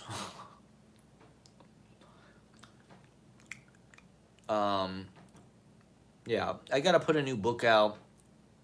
New York City Poetry Festival is coming up. I think I'm gonna be hosting a stage at some point. That'll be fun. So I gotta put a book together. I gotta compile a new poetry book.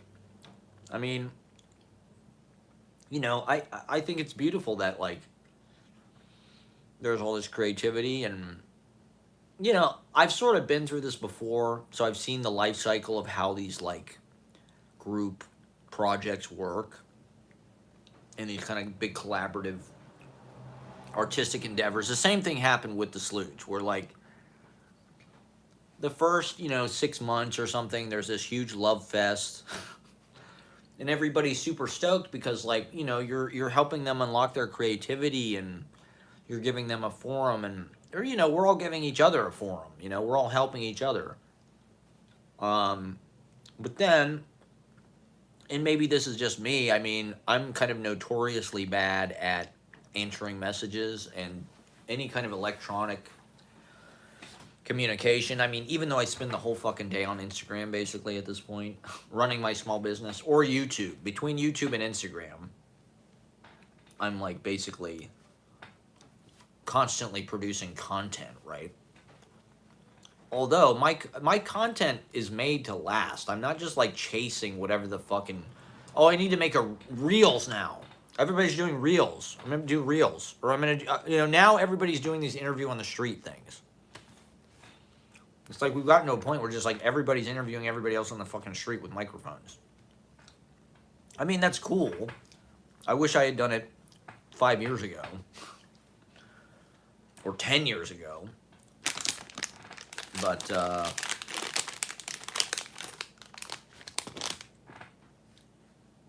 I try to make a big Wim Wenders film out of my, / Thomas Transtromer life poem. So I don't know. I mean, I'm 38 years old. I ain't getting any younger. I constantly live, like I said, with this wings of desire internal monologue that I'm a failure. I don't know how it happened. I thought I was going to have some kind of success when I was 25 or something. So to be 38 and to just be a total loser, not any fun.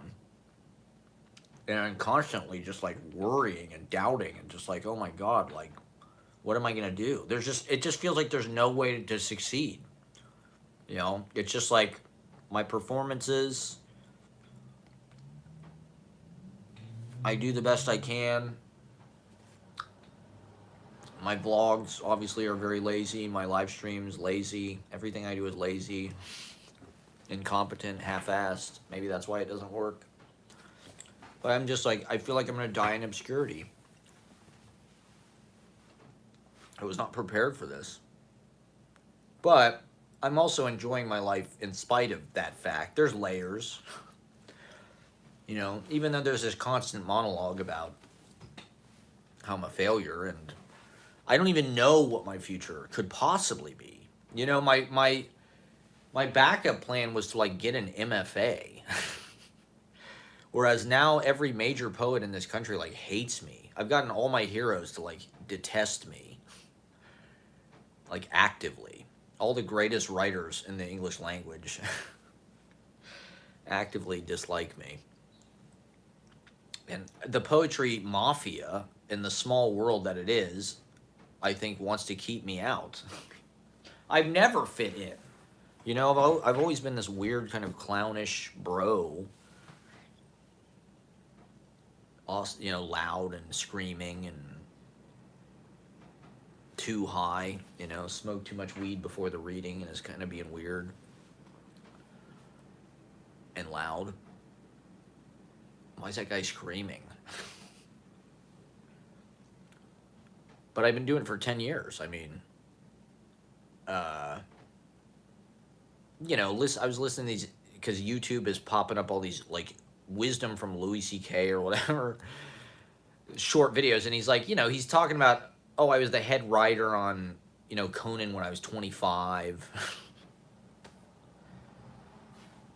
It's like, what? Louis C.K. was famous when he was young? Or he was successful? Like, how the fuck did he get... I couldn't even imagine anybody doing that now. Who the fuck could get a head writing job on a legacy or like an institutional TV show when they're 25 years old? Like, just based on talent alone. I don't know. I'm clearly not that talented. If I was, I wouldn't be 38 years old and just kind of like this weird black sheep or like redheaded stepchild or like disavow any knowledge. I'm like the cousin nobody likes or something. I don't know. I mean, so for one thing, I do need to be alone a lot. And so, I'm not necessarily the type of person that I can't just like throw myself. Part of what I like about doing open mics is the anonymity. And maybe that's one of the things that like I should get over, right? If I want to be in show business, you gotta, but meaning like open mics were fun when I could like go, I didn't know anybody. I'd read and then I'd leave by myself alone and go and spend more time alone and write and think and it's not that I don't love people or even love the people that I know. I do. But I also have a lot of social anxiety. I'm very shy and I'm very nervous. And so anytime I'm and sensitive, So it's like a lot of people I'm in a conversation with, I'm nervous to talk to them because I'm constantly just like, what am I going to say next? What am I going to say next? Like any famous writer I've ever met, I am not good at meeting famous people. At least not famous writers. I don't know how to talk to them. I don't know how to just converse. Because I'm just like, hung up. And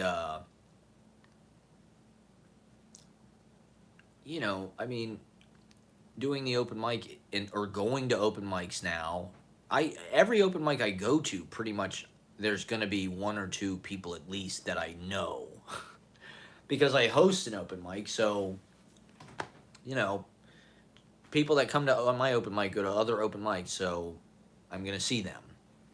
Not that I don't want to, but it's more just like I just get this anxiety about like, oh God, if I start hanging out with this person, I'm gonna be here all night. I'm gonna be here till 1 in the morning. Like because that's how I am. I just can't. I'm not that good at like saying, okay, I gotta go now. It's like I will sit there and talk all fucking night with a person if I go into it with somebody, right?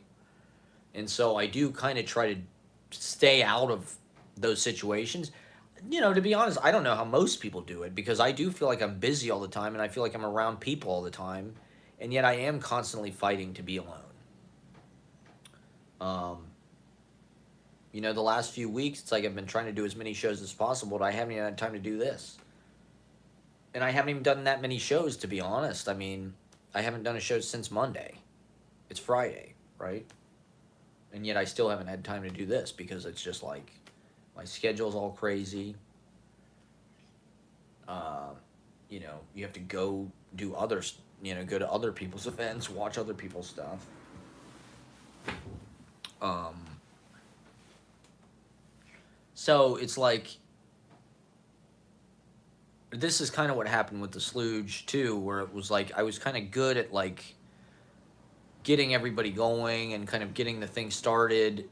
But then once everybody kind of became friends and became like a group, they kind of take, they don't need you anymore. It's like they, and people don't really look at you, and perhaps they shouldn't, but they don't really look at you like you're the leader or something. They're not like looking at you like, what do we do? They start to make their own decisions and their own creativity takes hold, and that's the point of it. But it's also like frustrating to feel like you're giving a lot. I mean, to be honest, I don't know how else I would do a show, because if I booked my own show, which I have done, or parties I've done, it does just feel kind of like ephemeral or something. Like all those parties I did at the Slooge or the Last Resort or this, nobody knows I even did that stuff, actually. Other than the people who are there, who like, God knows where they are. But, none of the people who I know now have any idea who I even am. They're asking me, oh, do you play guitar? Or how did you start doing this? It's like, well, I've been doing this for a long ass fucking time. It's just sort of underground, I guess, if you want to put it in a glamorous way or a flattering way. We've been doing it underground. Whereas, KGB, there's a certain visibility and a certain public presence there that gives it like this building that, that's one of the reasons why I'm 38 years old and have nothing to show for it. It's not that I wasn't doing anything. It's just that like it partly is it's economic, but it's been just hard to build anything, that has sustained. You have little projects that last a couple years, and then they get the Slooge. Obviously, that was like an economic situation and a logistics thing, a facilities thing, where it's like we should, obviously, people were right that we should have moved it into venues. That would have been a smart thing to do, but partly with me, I don't know if it's ego or what, but like my own personal feelings get caught up in the gears of this stuff. When I see people booking a show and I'm not on it, a part of me goes, you motherfuckers. I put you on every week. I put you in front of 40 people every week. How many times have I put you on? You know what I mean? I know that it's an open mic and like people message me. But to me, it's really not a whole lot different than if I had booked it myself. And to be honest, this is the show I want to do. I mean, I couldn't imagine doing a show with this much talent and booking it. It'd be hard to book Matthew Silver and Jason King and Jazzy Sirius and Millie Ephraim, and that would be a hard show to book. That'd be a great show, frankly, if you did book it. But it happens every Monday night, right? Or we try to make it happen every Monday night. But at the same time, I don't want to be obsessed with it. I don't want to be trapped there. And I do feel like the past few months, people probably look at me and say, because to be honest, a lot of people don't, and I don't expect people to come every week. People come once a month or something. Even that's a lot. But it does feel like I'm kind of like partitioned or something in like some kind of ivory tower in the Red Room. And, I've been trying to get to Brooklyn more. Part of it is my living circumstances. I'm kind of at the mercy of the situation. And, I get to as many shows as I can. But there's also interpersonal dynamics that make it complicated, right?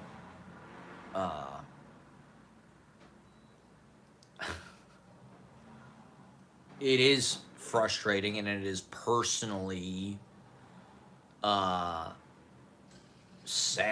or triggering or emotional to go to Brooklyn and see, this whole world has kind of moved on without me, and they're all having fun, and they're all doing readings and publishing stuff, and and then people come to my open mic and can I get on early? I gotta work. Can you put me up early?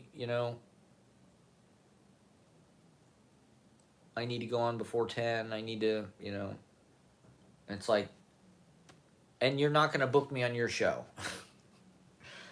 I mean, granted, right? It doesn't have to be a I scratch your back, you scratch mine. But the point of why I do this is to do shows. So please book me. If you're listening, if you're out there listening, please book me on stuff because it's what I live for. And I'm trying, I am trying to give to people with this by getting them in front of people and getting them in front of as many people as I can. By getting a big audience and by filming it and putting it on the internet and sharing pictures of it. I was doing that for the first 3-4 months for free. And I love doing a show. Not that I care that much about getting paid, but that also is a factor now.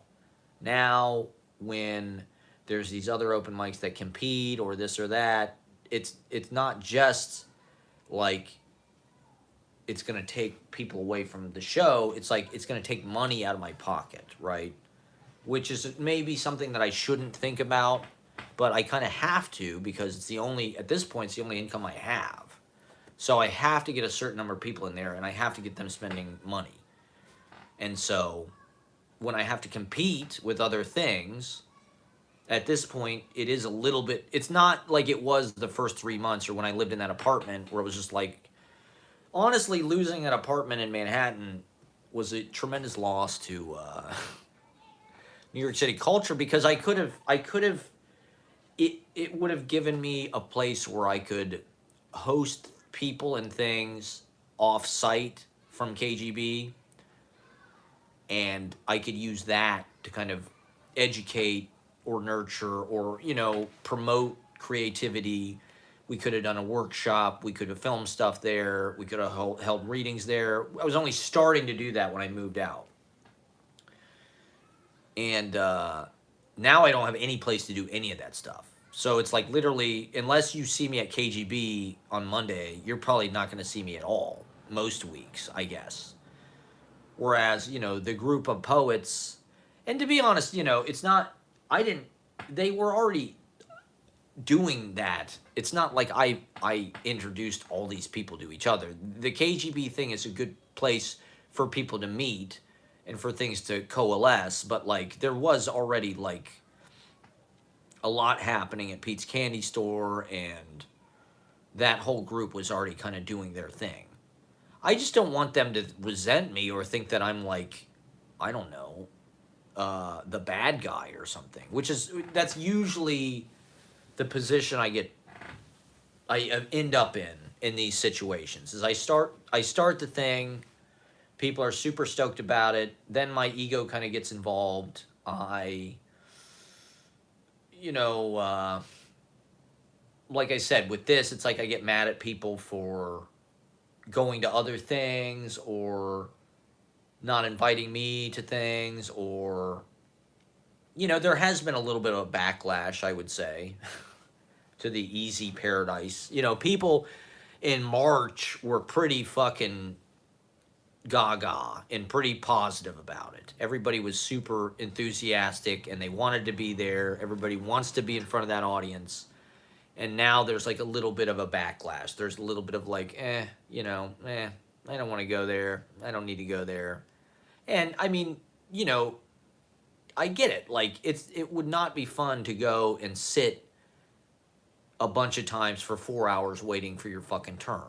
Like you would get like a lot of people did, a lot of people, like, there were just so many fucking signups that like it's hard to get people on early, and so I get it, people stop coming, but I'm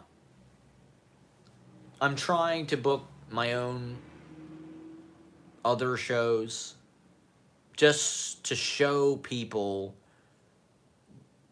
that there's like that I can do other things and that there's like a diversity. This is before I was doing the open mic. I was booking shows last summer, right? The Mercury Lounge show, or the Young Outlaws show, or the fucking Freddy's show, or I played at Bowery Electric.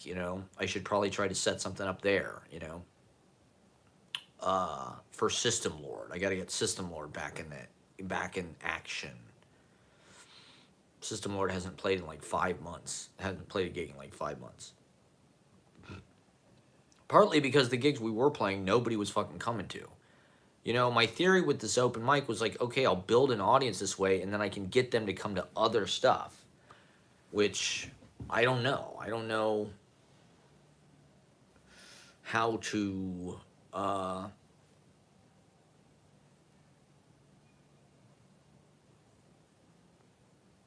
it felt like there was a lot of excitement for that, like in the winter. Like people were just like, people were hitting me up. Hey, can you host this thing? Hey, I want you to book shows on my roof this summer and that and that. And now nobody asked me to do that stuff, And that's fine. It's like, it's one of these things, when you're hot, you're hot, Not that it isn't. I'm trying to sustain like a steady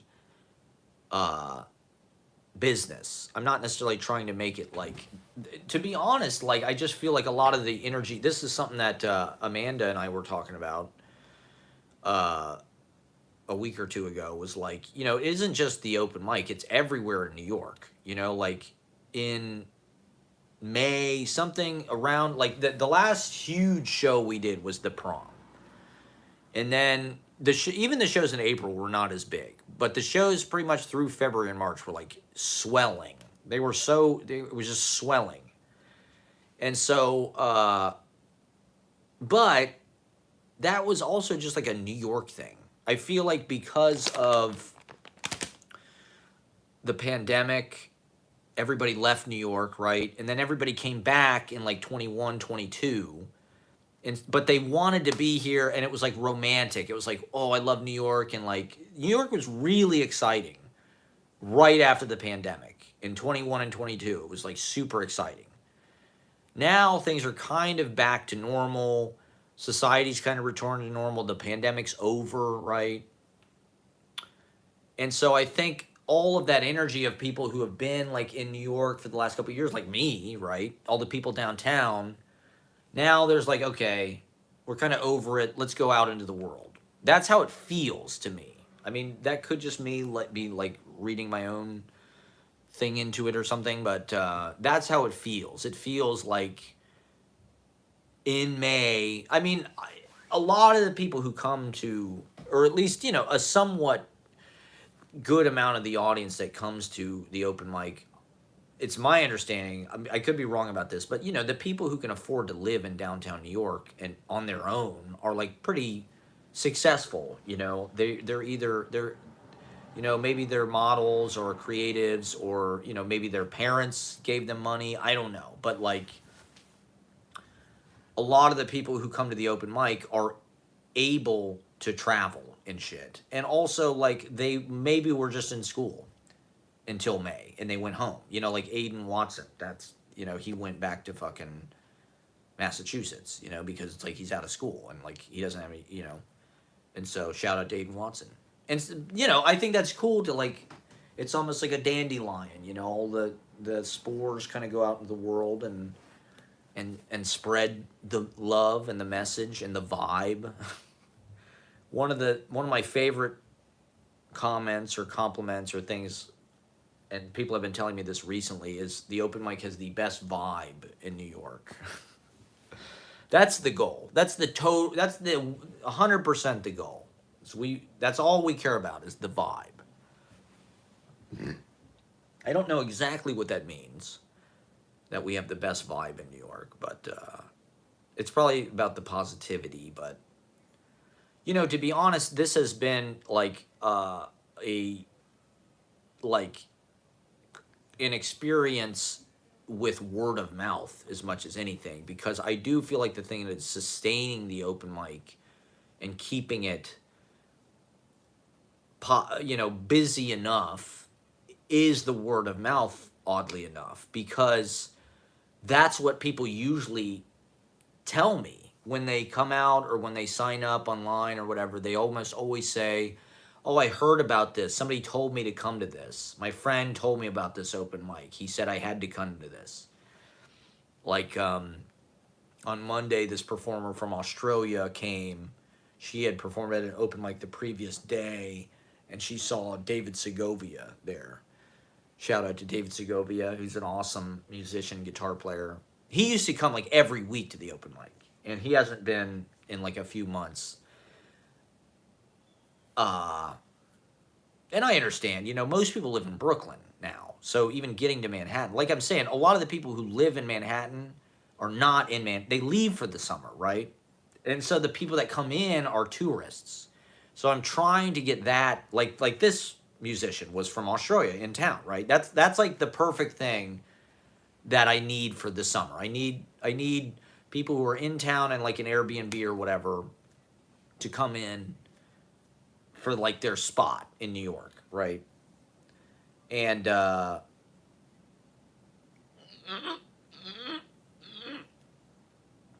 yeah, so I mean, I try the Easy Paradise flyers and the posts were getting a lot more views when I look at the insights on Instagram. Until recently, I was getting some of the posts, a few months ago, like got over 2,000 views from the hashtags and the followers. My more recent posts have been getting like maybe like 700 or 800 views. I don't think my hashtags have gotten worse, because if you look at my Instagram hashtags, they're usually pretty strong. My hashtag game is strong. So I think I'm being, I think I've hit a point where like, but also it's just like everything's kind of slowing down, right? For summer, TV slows down. Everybody goes out. They want to be outside. They're traveling. They're camping. Whatever. It's cool. But I'm, like I said, I'm just trying to keep it engaging, keep it interesting, and use this kind of. We've got a little bit of slack, right? It's not as pressurized, and it's not as like we got to get this moving. Now we've got a little bit of time, so it's like we can experiment with it, and we can use the time to like get better on stage and stuff,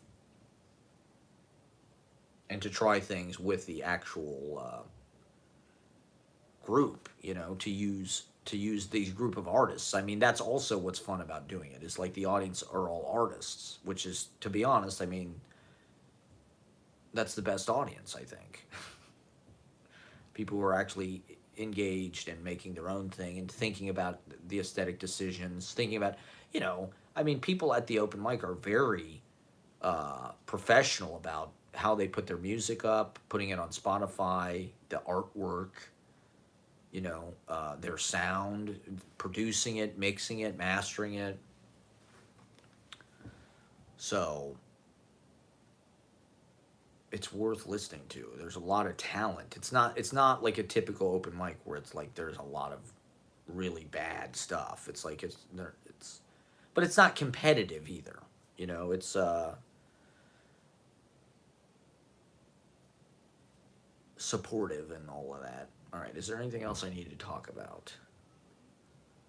Um, yeah, when I say Poetry Wars, the Brooklyn Manhattan Poetry Wars, I'm just kidding.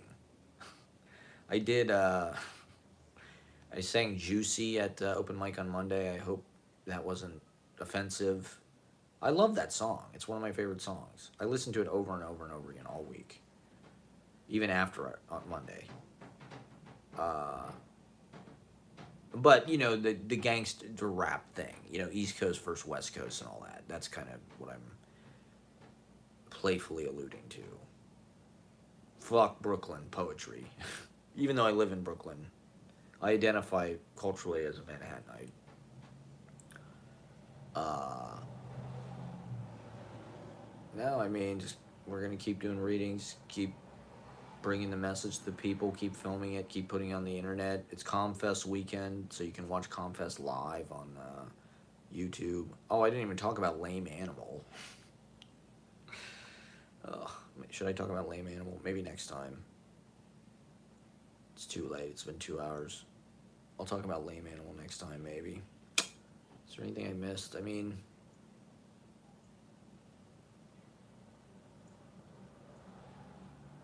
I think I kind of covered the shows that I did, more or less.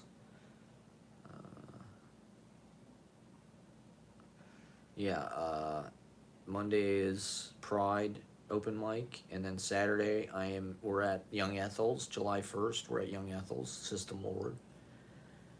Joseph and the Severe Dudes are playing, and more acts to be announced. July 29th, Easy Paradise, 11 a.m. on the Beckett stage of the New York Poetry Festival. Come see us. You can see me doing comedy, if you're lucky, at rando open mics around town. Ask Ben Callahan. He's usually,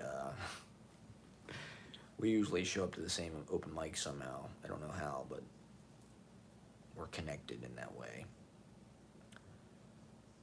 All right, well, thank you for watching. Keep the poetry flowing. Keep the pen moving.